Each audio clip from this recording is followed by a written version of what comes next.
I've noticed one special theme in The Shining that I haven't heard anyone else talk about, and we're going to investigate it today. Hey, hello. And if you're new here, welcome to my channel. And as you can see from the title, today we're talking about The Shining, and we're going to look at another of those details that I don't see anyone else talking about, and that is this. There are several scenes in The Shining in which the shadows that are in that scene don't really make sense or don't match or actually move in strange ways. And we might even get into the psychological meaning of shadows. So let's get started. Of course, the very first shots in the film are literally striking shots of a tree and its shadow in the lake, as well as the grand mountains on either side and their shadow also in the water. But I also noticed something a bit odd about this scene where Jack has come to meet Mr. Ullman and do an interview for a job. Notice in this shot that little tree on the right in a planter, and we can see its shadow on the wall, as well as furniture that casts a shadow because of the light from the window outside. Except there's one problem. That window behind Mr. Ullman shouldn't really exist. It's an impossible detail. See this hallway area that was behind Ullman's office, where I wrote here? That hallway is what Mr. Ullman's window should look out on, not bright light. So some of these shadows shouldn't be here because that window light shouldn't exist. Oh, and that tree in the corner, it moved on its own. The next spot I noticed some strange shadows is the famous Hedgemaze. Notice in front here, inside the entrance, you can definitely see that there are shadows there. It looks normal. And again here, where we see Danny and Wendy running into the maze, we can see their own shadows on the ground, and the maze also has a big shadow right inside the entrance. But take a look at these several shots of Danny and Wendy inside the maze. The obvious shadows that were on the ground outside the maze are not there anymore. And this back shot, look at the hedge wall. There's no shadows projected there at all. When we saw the maze before from the front entrance, there were shadows on the hedge wall. Now, none. And let me call your attention to the sky here. These sky shots in the maze look like a complete whiteout. It's strange, but the shadows of Danny and Wendy, bizarrely, seem to have disappeared inside the maze. Another odd detail is right after we get this scene of Jack at the typewriter. We get another scene of Wendy and Danny running, presumably near the hedge maze, but this time in the snow.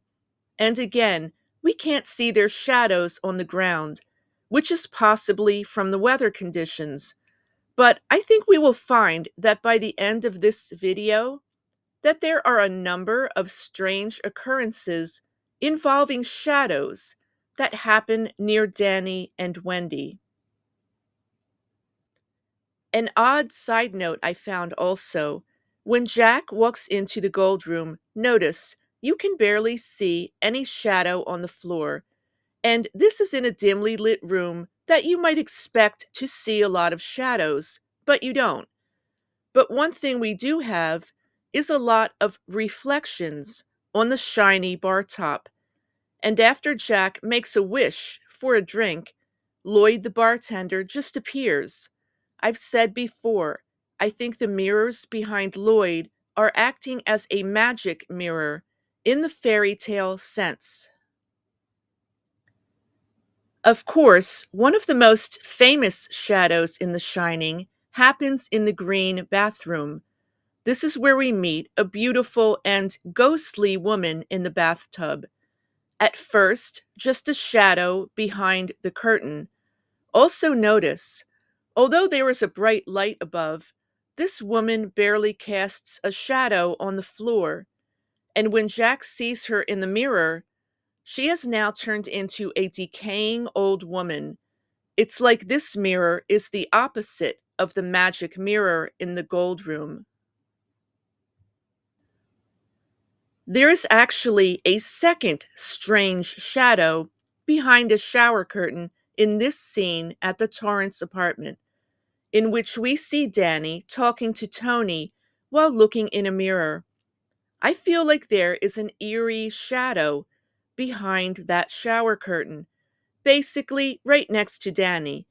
And although it's quite subtle, I think it even moves slightly. I actually did a whole video about this recently called The Shining.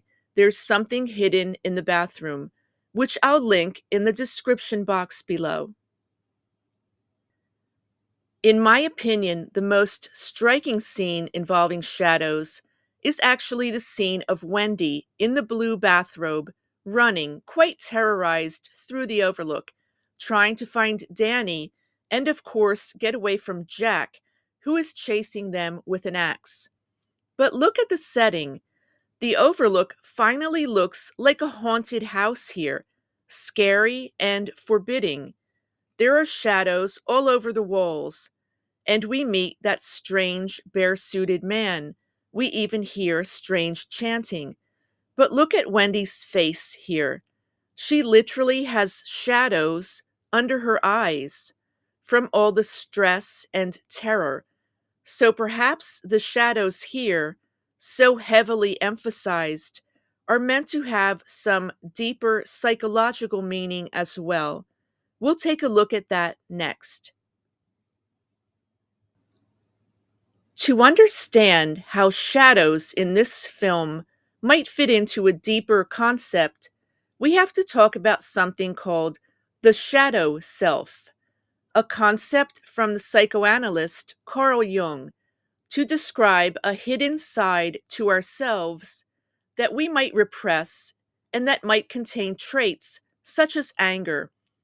And one of the ways this shadow self can manifest is in wild mood swings, which we see play out in The Shining with Jack, who becomes more unhinged throughout the movie until he actually picks up an axe to go after Wendy. So, could all of these shadows we see on the walls here be a reference to Jack's psychological shadow self, now tied up with the Overlook?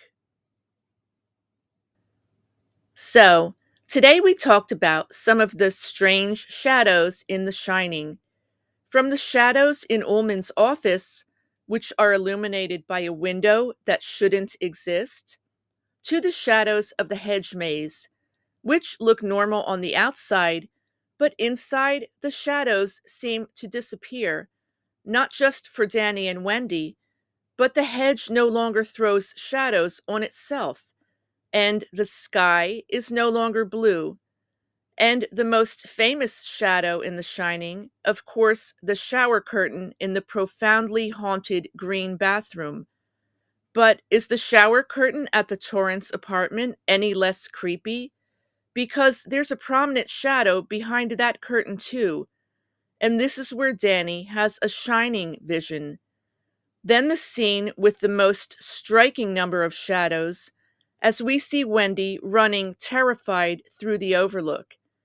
There are shadows everywhere, perhaps a literal representation of the shadow self of the Overlook, since this place seems to have a life of its own. Well, that's my new video about the shadows in The Shining and their possible meaning. I hope you liked it. I'll be working on something for next week, and I hope to have that up soon. Also, a huge thank you to my amazing comment section.